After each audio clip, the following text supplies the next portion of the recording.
सांगलीच्या अंधेरीमधील मनसेच्या खाद्य महोत्सवाला गौतमी पाटीलने उपस्थिती लावली। गौतमी पाटीलला पाहायला अंधेरीकरांनी मोठी गर्दी केली। गौतमी पाटील सोबत अंधेरीकर सुद्धा थिरकले।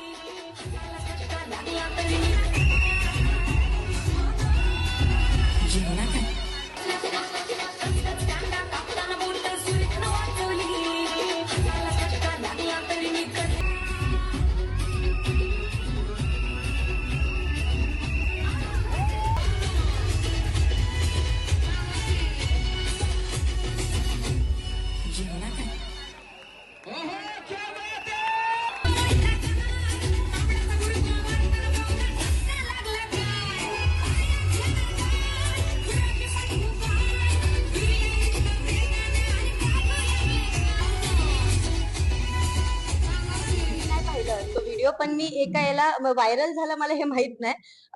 आपण नेहमी काहीतरी पुस्तक म्हणजे आपली ही विद्याच आहे। मला एक कळतं की पुस्तक घेताना आपण त्या पुस्तकामधून आपण बऱ्याच काही गोष्टी शिकतो आणि मी जे पुस्तक घेतलं ते शिवाजी महाराजांचं होतं। तर मला वाटलं की मनापासून की आपण म्हणजे चप्पल काढून तो मान सन्मान जो असेल तो घ्यावा आणि ते मी माझं काम केलं। म्हणजे असं काही नाही पण मला वाटलं मनापासून मी ते केलं।